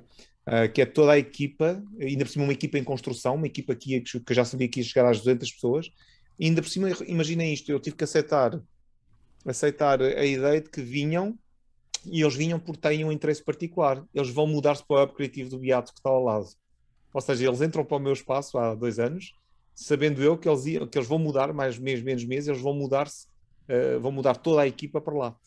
A boa surpresa foi que durante estes 2 anos que estiveram connosco, a relação aproximou-se de tal maneira que eles vão migrar a equipa para dentro do aplicativo do Beato, mas vão ficar à mesma com o espaço que têm connosco. Ou seja, aquele espaço fica quase como retaguarda para as outras coisas que não são espaço de trabalho. Ou seja, eu acho que fizemos bem o nosso trabalho e eles perceberam que ali podem fazer coisas que não vão poder fazer naquilo que é os escritórios, ou os escritórios que eles vão ter no web criativo do Beato. mas imaginem o que é a dificuldade de conseguir algum tipo de relação com uma empresa que tem, que é a Mercedes, tem esse peso, não é? Formal de ser uma marca como a Mercedes, embora aquela seja a equipa mais digital, ou só digital mesmo, mas não foi fácil conseguir furar aquela carapaça de formalidade. E ela foi, na realidade, quebrada porque a Mercedes chega por intermédio de um projeto muito particular, que a Rita vai gostar ou já conhece, que é o Manicômio. Não sei se todos já escalou um bocadinho para fora de Portugal, portanto talvez já tenham ouvido falar disto, e depois podem dar uma olhada em manicômio.pt. E que é um projeto de um amigo meu, do Sandro Rezende, que trabalha há mais de 20 anos com pessoas que têm problemas de saúde mental. Mas aquilo que as define não é o facto de terem um problema de saúde mental, porque se calhar agora, se falarmos aqui uns com os outros, vamos todos descobrir que todos temos algum tipo de problema nessa área, não é? O que define aquela gente toda é que são artistas, são pintores, escultores, fotógrafos, ilustradores, uma série de gente de todas as áreas. E o Sandro trabalha com esta gente toda de forma num papel de curador. Ele não é, como ele diz, não é um pedagogo, portanto ele não está ali para ensinar nada a ninguém, não faz tratamento, não é arte-terapia, nem pensar nisso, ele não pode fazer isso, até porque aquelas pessoas todas elas têm problemas de saúde diferentes uns dos outros, não podem ser todos abordados da mesma forma. O que ele queria era tirar este problema que ele tem com estas pessoas que têm problemas de saúde mental, queria tirá-los do hospital psiquiátrico a que ele pertence, e queria que aquilo que eles fazem do ponto de vista artístico pudesse acontecer noutro tipo de espaço. E quando ele me veio perguntar, ou veio me pedir ajuda, nem ele fez essa ligação, quer dizer, que foi estranho para mim, não é? Foi uma surpresa, porque ele veio um dia ter comigo e disse-me: eu vou tirar o projeto de dentro do Hospital Júlio de Matos. Para quem não sabe, em Lisboa é o hospital de referência, o hospital psiquiátrico de referência. E eu quero que isto aconteça noutro sítio. Tu ajudas-me com os passos. Toda a gente sabe que eu estou muito ligado ao coworking e isso obriga a estar ligado também àquilo que é a oferta de espaços na cidade. E eu disse-lhe: eu sei muito bem onde é que vais fazer isso. E ele disse: onde? E eu disse: no meu espaço de coworking.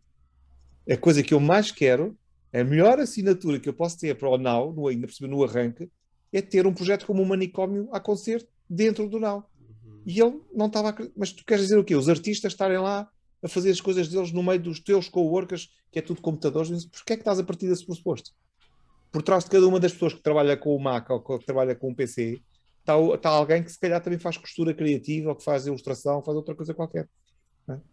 Se há uma assinatura, não sei se vocês notam isso nos vossos espaços, mas as pessoas cada vez mais não fazem só uma coisa.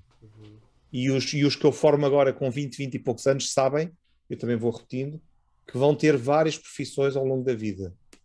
Ou vão ter várias tarefas ao longo da vida. Já não há bem profissões, não é? O futuro é de tarefas, não de profissões. E mais, que é um bocadinho angustiante para quem tem 20, 21, 22, 23, 24 anos, eles vão ter profissões e tarefas que não existem hoje ainda, que nós não sabemos o que são. Daqui a 5, 6 anos há aí novas áreas, sobretudo então na minha área do design, que se está a pulverizar completamente para todas as áreas. Há novas tarefas e novas posições e novas responsabilidades quase de 6 em 6 meses. Portanto, tudo isto faz com que os espaços de coworking sejam, de facto, o espaço absolutamente essencial para não enlouquecermos todos. Exato. Para não enlouquecermos todos. E a alternativa não pode ser, obviamente, trabalhar em casa. O manicômio é hoje a maior assinatura do Now. Eu fiz mesmo algum futurismo e disse ao Sandro Rezende: tu vais com o Now para dentro vais levar o manicômio para dentro do Now, e eu só devo estar preocupado com uma coisa, é porque eu acho que em menos de um ano se vai falar mais do manicômio do Now. Vão começar a dizer que o Now acontece dentro do manicômio. E é exatamente o que acontece. Todas as semanas há televisões a irem ao manicômio e de vez em quando eu tenho que relembrar: ei, Sandro, não disseste que é no Now? Não é? Portanto, não houve algum marketing. Passou completamente ao lado que aquela reportagem toda foi feita no Now. E se vocês forem ver este projeto, este manicômio, ele tornou-se mais importante do que o próprio espaço onde está inserido. Bacana essa experiência. Laura, conta um pouquinho pra gente como é que são as coisas por aí. Tem algum apoio, não tem? Como é que tu vai construindo a tua experiência? Antes de passar para a Laura, só para contextualizar isso, não quero provocar o Fernando, mas há um consenso, né, de que os coworkings parecem serem iguais, né, ou as mesmas experiências são promovidas. Mas eu fiz, enquanto vocês estavam falando, fiz uma matemática básica aqui, só para dar uma provocada.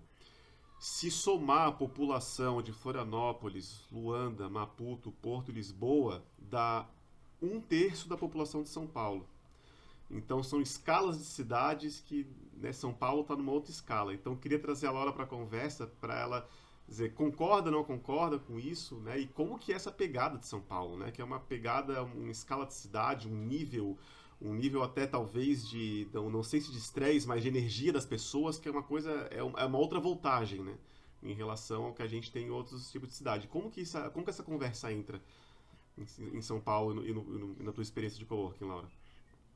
Ela entra de muitos jeitos diferentes, né? A gente, como tem muita gente, muita diversidade, muita coisa diferente, a cidade, ela tá, eu acho que ela fica um pouco mais nitidamente dividida entre centro e periferia, então tem uma série dessas questões aí. Até fiquei com inveja quando, acho que foi o Daniel que falou que a gente demora para atravessar a ilha.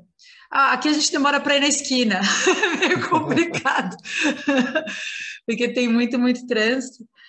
A gente percebeu que muito nos coworkings, nas personalidades dos coworkings e na maneira como não só os espaços deveriam se apresentar, seja visualmente, seja por regras, por uma série de questões, também deveria ter muito mais a ver com o proprietário ou com o gestor do espaço do que necessariamente com o público local. Por quê? No final é sobre comunidade e a gente tende a se relacionar primeiro com quem é mais parecido com a gente, com quem tem gostos parecidos, depois outras pessoas vão chegando e a gente vai se adaptando. Os coworkings são espaços vivos nesse sentido.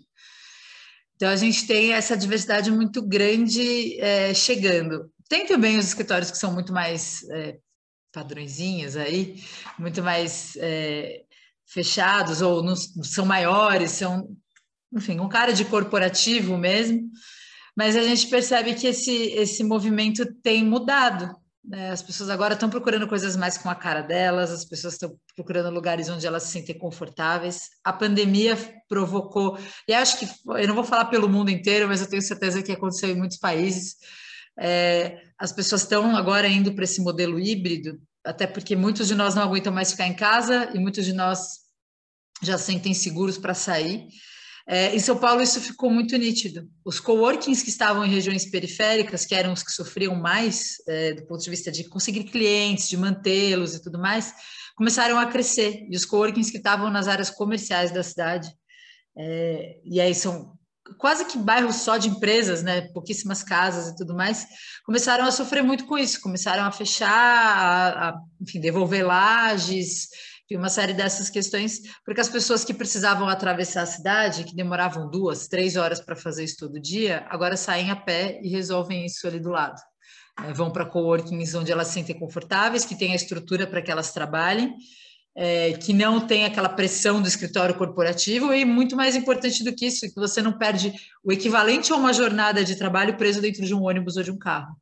Isso faz muita diferença para as pessoas aqui. A produtividade subiu, mas enfim, acho que isso foi no mundo inteiro também. E as pessoas parecem mais satisfeitas com isso. Você tem um crescimento muito grande de espaços pequenos, como a gente falou, nos espaços menores, a média de 50, 70 posições, pelo que a gente tem observado. Isso varia um pouquinho de alguns espaços. O meu, por exemplo, a gente tem quase 80, então varia, né, de um espaço para o outro. E a localização passou a ser, não vou dizer menos importante, mas ela passou a ser tipo quintal de casa, sabe? Não é mais, eu não preciso mais atravessar a cidade, eu não preciso mais ter uma série de questões. Os coworkings de bairro cresceram muito e os coworkings em áreas muito comerciais sofreram aí. E o que foi muito legal os coworkings que estavam nessas regiões menos, vamos dizer assim, menos centrais, eram os coworkings que precisavam desenvolver serviços adicionais para poder complementar a sua renda, para poder ter mais dinheiro, enfim, pagar as contas, né? Os boletos sempre vencem, como a gente sempre fala. E aí foram os que menos sofreram com essa virtualização, com essa necessidade de inventar novos serviços, porque ou já tinham essa criatividade muito exercitada, ou já tinham os serviços disponíveis. E os coworkings do centro acabaram sofrendo muito, inclusive na questão de manutenção de comunidade. Isso foi uma dor muito grande aqui. Eu não sei se eu respondi a sua pergunta, ou se eu só divaguei muito, mas eu acho que a nossa realidade aqui foi mais ou menos essa agora na pandemia. Eu queria complementar um negócio que a Laura falou, cortando o Emanuel totalmente. Perdão, Emanuel. Segue cortando. Eu percebi que é o seguinte, eu percebi que São Paulo ele estava na frente do movimento que acabou sendo tomado por todo mundo, porque São Paulo foi colocado nesse movimento. São Paulo foi colocado no movimento de que tá longe, demora muito, eu não quero que meu funcionário perca esse tempo, eu prefiro que ele trabalhe perto de casa, eu prefiro que ele tenha qualidade de vida, e ele é mais produtivo, então ele vai vir na sede, que é, sei lá, na Paulista, uma vez por semana, pra gente fazer reunião, mas os outros dias da semana ele fica no coworking ou até em casa. E isso é uma coisa que começou a acontecer aqui em Floripa, porque a gente tem uma característica, bem, né, tipo, diferente, mas igual, vamos dizer assim. A gente fica tempo no trânsito, mas é deslocando, e em São Paulo você fica mais parado, vamos dizer assim. Então, assim, a gente tem bairros muito longe, as pessoas que estão em cantos diferentes, e a gente percebeu que algumas pessoas estão, tipo, utilizando o nosso espaço como um aproveitamento.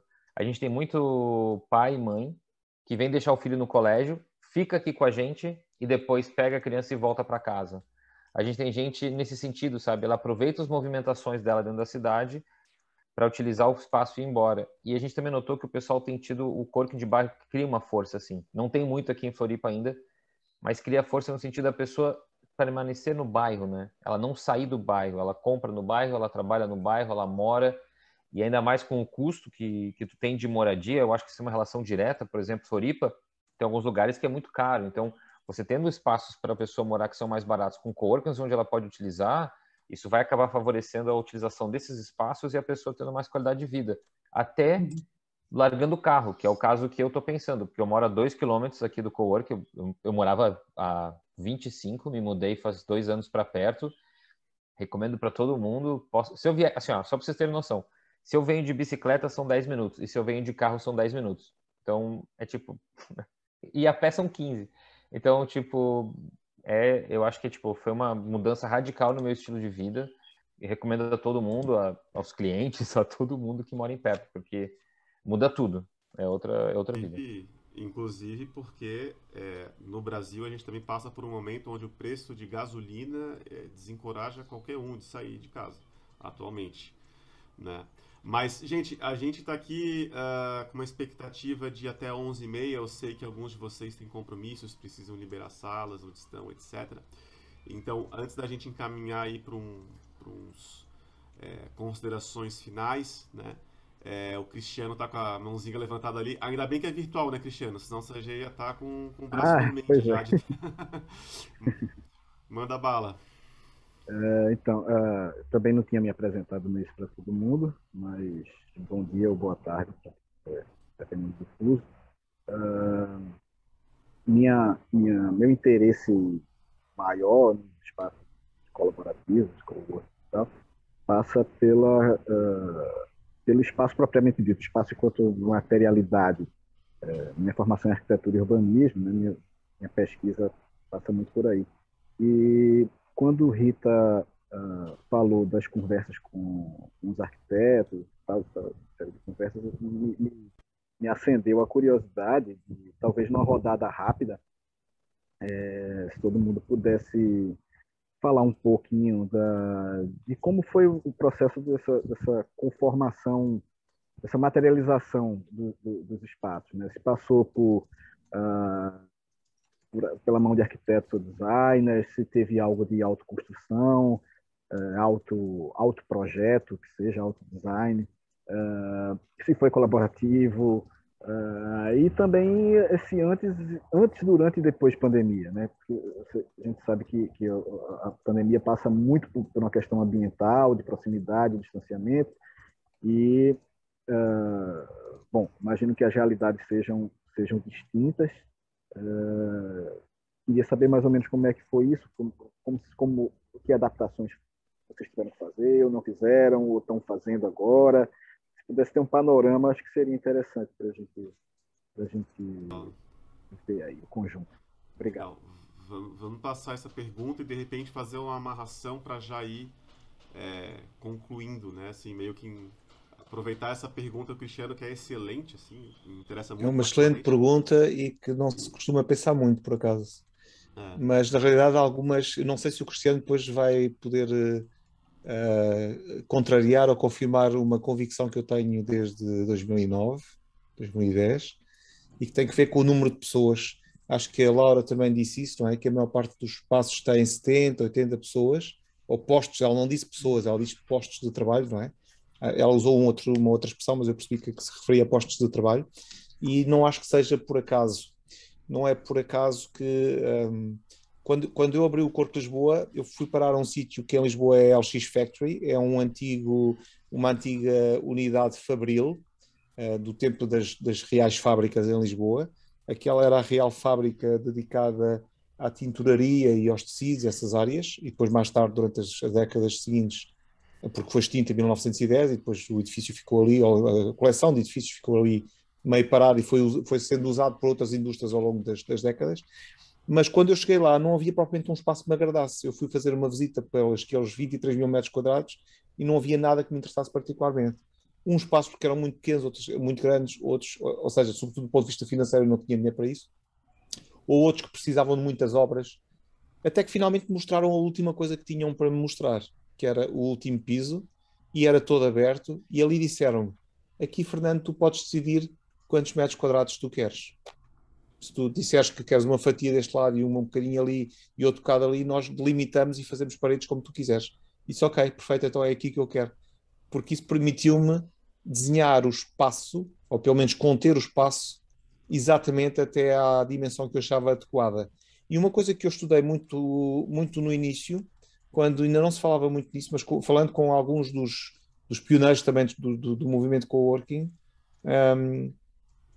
é que em simultâneo, se queremos ter uma comunidade ativa, não sei se concordam todos comigo, mas se quisermos ter uma comunidade ativa, ligada e empenhada e, portanto, e resiliente também, vou usar outro termo do momento, não devemos ultrapassar as 30 e poucas pessoas em simultâneo. O que também quer dizer que não é impossível ter espaços de coworking com muito mais postos de trabalho e com mais gente em simultâneo, mas isso também vai querer dizer que então, em vez de uma comunidade, temos várias comunidades dentro da comunidade. Não é? O nosso espaço pode se chamar Cowork Lisboa, ou Now, ou outra coisa qualquer, mas se ele tiver mais do que isto, há uma tendência natural para nos ordenarmos por famílias. O que eu quero dizer com isto é que não é por acaso que, se eu vos perguntar agora o nome de toda a vossa família, vocês vão parar mais ou menos nas 20 ou 30 pessoas. Depois já não se conseguem lembrar daquele primo mais afastado, ou do filho da tia, enfim, não é? Nós temos um limite do ponto de vista do que são as nossas relações diárias e numa comunidade como as que se estabelece num espaço coworking. E eu pensei muito nisso. Eu pensei imediatamente, é engraçado a Laura o dizer agora, porque eu pensei, mesmo que o espaço esteja lotado, não vem toda a gente trabalhar. O modelo híbrido não é de agora, ele pertence ao movimento coworking desde o início. Ninguém no espaço de coworking é obrigado a vir todos os dias trabalhar. Isso é o que acontece no escritório e na empresa, não é? Exato. No espaço de coworking as pessoas vêm quando querem, quando precisam, ponto final. E ninguém questiona.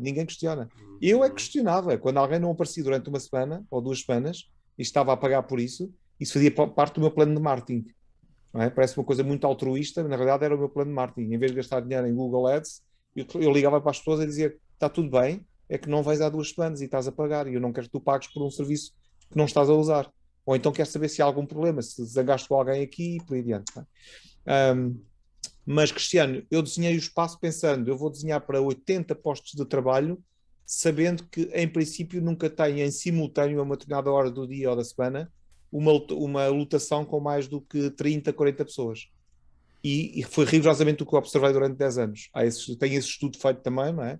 Durante 10 anos, sempre que, por qualquer razão, havia mais gente e que ultrapassava as 35 a 40 pessoas, estabelece alguma confusão, mais ruído e algum choque entre as comunidades, porque o espaço, sobretudo quando é em open space, começam-se a gerar algumas comunidades por proximidade, ou por gostos, ou porque há um grupo que é o do jogging ao fim da tarde, há outro grupo que é o dos almoços e jantares, o das festas à noite. Há diferentes pequenas comunidades que se vão organizando ou auto-organizando, que não controlamos, não conseguimos controlar de maneira nenhuma, e quando tinha mais gente eu sabia que tinha mais problemas para resolver. Portanto, eu desenhei muito a partir do espaço. Tive a ajuda de um arquiteto que no caso, é um amigo, né? O meu amigo de infância, mas para azar dele e meu, portanto, a minha história com o coworking começa toda, como vos disse, com alguns azares e alguns dissabores. Ele partiu uma perna na semana em que estava a começar o projeto comigo, não é? Portanto, eu tive que fazer de designer e de arquiteto. Ele viu o projeto todo acontecer à distância. Mas sim, essa questão do espaço e da quantidade de gente que juntamos sob o mesmo teto é uma questão fulcral e que é poucas vezes debatida, mesmo no âmbito dos estudos, e estou-me a lembrar sobretudo da Desk Mag e do Karsten, que faz aquele inquérito anual a todos os espaços no mundo inteiro. Aí sim confirma-se, Manuel, que em todos os espaços há coisas comuns. Por exemplo, não sei se todos têm noção aqui, mas quando há a pergunta clássica que ele tem naquele inquérito, e que pode ser em Tóquio, em qualquer sítio, e quando se pergunta às pessoas que trabalham num espaço de coworking qual é o evento preferido, qual é o evento que é oferecido em São Paulo, ou no Porto, ou em Maputo, ou em outro sítio qualquer, qual é o evento que está no topo das preferências dos coworkers, o que é que acham que é? É o quê, Laura? Happy hour sempre, pelo menos aqui. É sempre happy hour. A coisa mais básica e humana de sempre, que é partilhar comida e bebida. É ter uma mesa, ou não, e ter comida e bebida. Se só tiveres bebida já é bom, sim, uma happy hour, como vou fazer amanhã, no Now, mas melhor ainda se tiveres comida. Se tiveres comida, bebida e gente e uma mesa e coisas para partilhar, está feito. Melhor e ainda. Isso, em que sítio do mundo é que isso não vale, não é? Legal. A melhor metáfora é sempre essa. A melhor metáfora de todas é a refeição partilhada, é a história dos homens. Sentarmos no chão e partilharmos o que caçamos, não é? Vou aproveitar, Fernando, e vou fazer aqui o link a uma coisa que nos aconteceu durante a pandemia também. Nós praticamente fechamos durante muito pouco tempo na pandemia e durante esse tempo tivemos a felicidade ainda de criar uma comunidade ainda mais forte. Portanto, as pessoas que vinham para o espaço vinham mesmo por necessidade e porque não tinham outra alternativa em casa.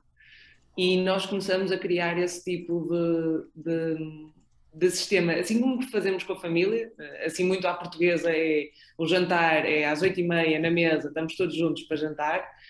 Aqui começamos a fazer quase os almoços e, portanto, durante a pandemia os almoços foram sempre todos juntos, ou tentativas de estarmos todos juntos, e esses pequenos eventos normais, não é, que são tradicionais, com temas completamente distintos todos os dias, fortaleceram ainda mais a comunidade. E agora que já estamos até a voltar à normalidade, o que acontece é quase sempre, estamos todos a almoçar já outra vez, e hoje o tema qual é? Mesmo que às vezes não seja, às vezes são coisas ridículas, que é debater se diz sandes ou se diz sande, mas tudo isso são produtos valiosíssimos para o engajamento de uma comunidade.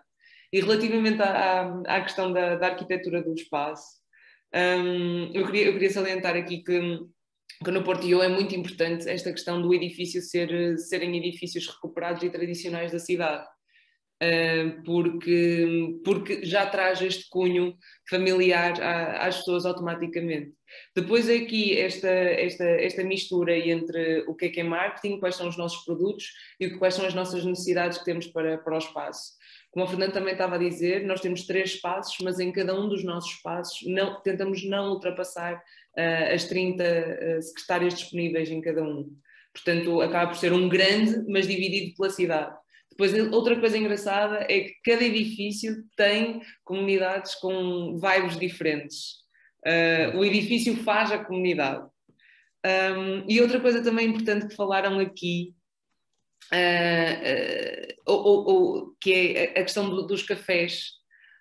Há uma coisa no início do século passado, que eram os cafés da Europa, onde os comuns se juntavam para debater assuntos sempre diferentes, e isso até fez algumas diferenças muito grandes, especialmente no mundo cultural. Estão a faltar estes espaços, e eu acho que os coworking spaces são estes novos cafés, quase destas cidades do início do século passado.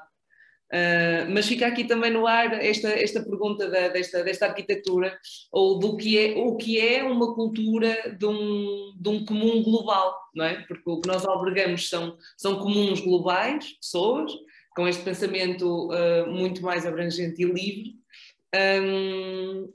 E como é que qualquer uma destas pessoas comum, como é que seria o espaço perfeito? Pões uma folha branca à frente e dizes assim, olha, faz aí um desenho de como é que seria o espaço perfeito, não é de trabalho, é este terceiro espaço que tu falavas há pouco. E era engraçado também fazer esse jogo de desenhos, quer a pessoa saiba desenhar ou não, mas acho que toda a gente consegue fazer um quadrado e depois fazer umas setas para um lado e para o outro, e tentar indicar e explicar mais ou menos como seria. Portanto, são aqui são coisas muito, muito, muito bonitas de também serem faladas e de serem exploradas deste espaço do comum global. Acho que sim. Acho que a pergunta do Cristiano, obviamente, não era inocente. Ele é um arquiteto e ele sabe, obviamente, Exato. melhor do que todos nós, que o espaço informa os comportamentos, não é? Quer dizer, um espaço Exatamente. informa o comportamento.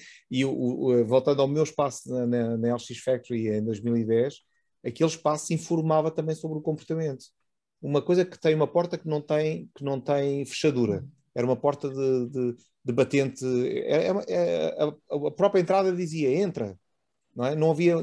Muita gente chegava à porta, os que não sabiam, e procuravam o sítio onde estava a campainha ou bater à porta para entrar.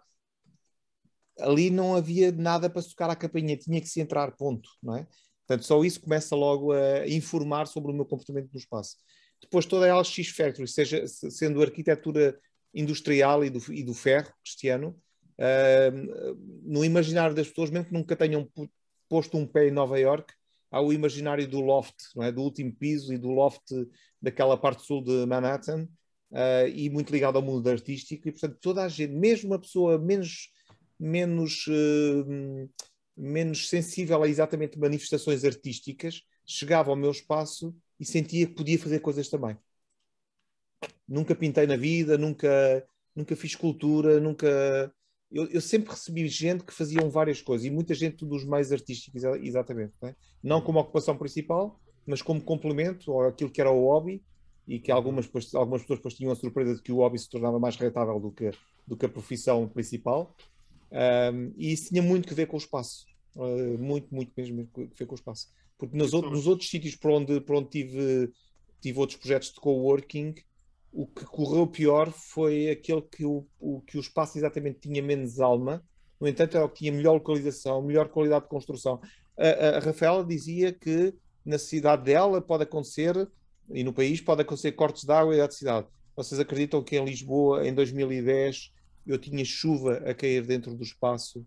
Era como é piso de cobertura industrial, o telhado era chapa de zinco, que dava para estralar ovos por fora. Desculpa te interromper rapidinho, é só porque a gente já está 11 minutos à frente, ainda bem, e aí eu sei que algumas pessoas vão precisar sair, eu acho que a Laura é uma delas, então é só para a gente dar um tchau para a Laura, mas a gente pode continuar também mais uns minutinhos, quem puder, quem não puder também, não tem problema, tá? Então deixa-me só concluir de dizer... Isso aqui é uma mesinha de bar, assim, tem que ir embora, vai, né? Dá um tchauzinho e vai. Tá bom? Mas só para agradecer a Laura. Queria só dizer que no início do Corpo de Lisboa chovia lá dentro, tínhamos que pôr baldes e baldinhos e plásticos a tapar os computadores, e incrivelmente aquilo que eu pensei que ia ditar o fim do Corpo de Lisboa logo no primeiro mês foi o que mais contribuiu para gerar comunidade, porque as pessoas não queriam desistir e viam a minha aflição em tentar resolver tudo. Então diziam: a água está a cair aqui dentro, mas não há problema nenhum, já pus ali mais um copo e pus mais um balde e não há problema. E se está frio, eu visto um casaco. Ou se tiver calor, abrimos as janelas. Eu só pensava, como é que isto é possível? Quer dizer, ou tenho toda a sorte do mundo, ou então isto não é normal, não é? Portanto, as pessoas quase que me diziam, não há problema nenhum com estes problemas todos. E isso ajudou muito a construir comunidade, essa coisa de suportarmos dificuldades, porque há um bem maior, que é um bem comum, pelo menos àquela escala. Tá bom. Alguma coisa, Emanuel, que ias dizer? Posso avançar? Só para finalizar. Não, pode, é só mesmo deixar livre, né? Se quem tenha precisar sair. Obrigado, tá, Laura? Seguimos em contato. Obrigada, Laura. Um abraço. Tchau, tchau. Tchau, Laura. Então, respondendo a questão do Cristiano e de como o espaço influencia, assim, Posso dar N exemplos e pegar em coisas que o Fernando disse. Por exemplo, pegando primeiro numa coisa que o Fernando disse, não existe evento nem no Launchpad sem comida. Não existe. Não vai acontecer. A comida está sempre presente. E eu acho que nós temos um problema grave com comida neste escritório, porque nós temos uma mesa na Copa que nós chamamos de White Table Talk, que acontecem mini debates todos os dias de manhã. O cafezinho da manhã, aquele primeiro café, gera sempre uma série de debates ali à volta, é sempre super interessante. E há sempre um membro que traz uma comida, um bolo, e é isso que me fascina. Os espaços de coworking com o conceito de colaboração e de comunidade. Há sempre alguém que deixa uma coisinha naquela mesa branca e alguém vem e pega e come. E já temos pessoas que fazem bolos e que cobram por esses bolos e deixam a caixinha e as pessoas vão pondo dinheiro. Pronto, há esse sistema de confiança que vai funcionando e que as pessoas confiam uns nos outros e que é incrível. Pegando agora na questão do Cristiano de arquitetura, no Launchpad foi um processo misto. Há um plano arquitetónico, houve um plano arquitetónico, sim, mas depois tudo aquilo que está à volta do espaço de decoração, há muita arte, temos muitas pinturas de pintores angolanos, pintores locais, todos eles. Então toda essa energia que se vai colocando, as cores que nós temos, as plantas, vão dando todo um ambiente super agradável e que as pessoas sempre que entram para aqui sentem, uau, já me sinto bem, e esse é sempre o objetivo, digo sempre. Se as pessoas saírem de casa, acordarem e dizerem, ok, vou para o Launchpad, mas não é, vou para o trabalho. Não, vou para o Launchpad. Então, sempre é esse o objetivo final e é isso que nos faz muito felizes.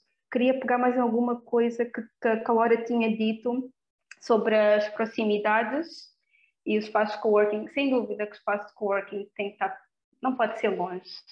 E daí, e mais para frente que o Fernando abordou esta questão de que existe espaço. Existe espaço para todos, existe sempre espaço para aparecerem mais, porque a verdade, o espaço de coworking não é suposto ter muitas pessoas. Vou pegar novamente, não é suposto ter 100, já não é uma comunidade, já vão haver várias comunidades, claramente.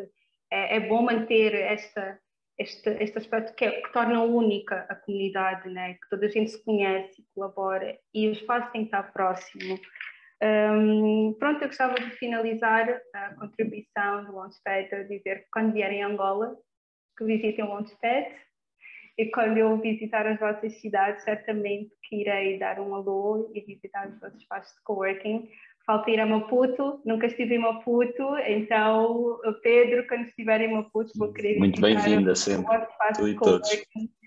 Eu acho que as nossas experiências devem, naquele binómio custo-criatividade, pessoas interessantes e ter que pagar muito, e as pessoas interessantes em Angola são aquelas que podem pagar menos, mas depois temos que quebrar alguns conceitos nossos. Ok, vamos ter que criar um equilíbrio, vamos ter pessoas interessantes, mas também pessoas que podem pagar pelo espaço. Então, sempre criar essas coisas e as parcerias que vamos montando também aqui torna o Launchpad único. E obrigada a todos, obrigada, Emanuel, pelo convite. Gostei de ouvir as vossas histórias, os vossos coworkings e espero que a gente se mantenha conectados todos. E pronto, é isso. Muito obrigado, Rafaela. Obrigado também, tá, Rita? Tchau, tchau. Um abraço. Até a próxima. E acho que falta o Pedro. Não, agradecer mais uma vez o convite. Foram 2 horas, passaram no instante e muito boas, muito produtivas. E acho que é isso que ficarmos conectados, acima de tudo. Criar esta rede, não é? E agradecer pela oportunidade e é como a Rafaela diz, se vierem também a Maputo, muito bem-vindos. Eu quando for às vossas cidades também vou fazer questão de falar convosco e ficamos ligados.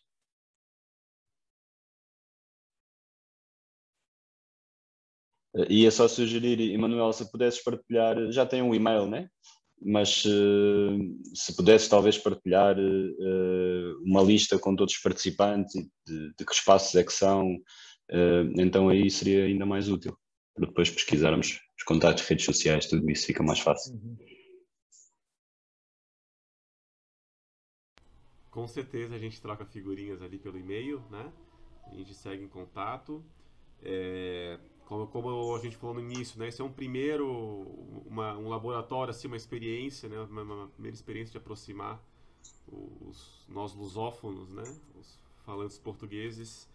E com certeza haverá outros espaços, outros fóruns, outros momentos para debate.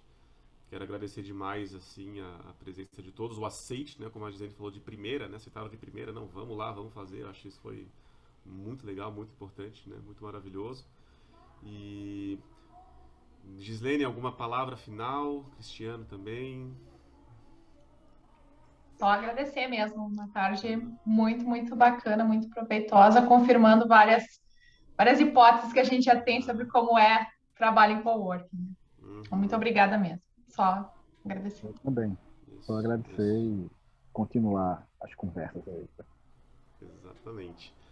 Então tá bom, pessoal. A gente agradece muito e fica o convite também, né? Aliás, o pessoal que está na Europa, né? Agora acho que só o Fernando, a Rita já saiu, mas também a Rafaela, o Pedro, quem sabe, né? Em janeiro vai ter todo ano o RGCS também faz um simpósio, né?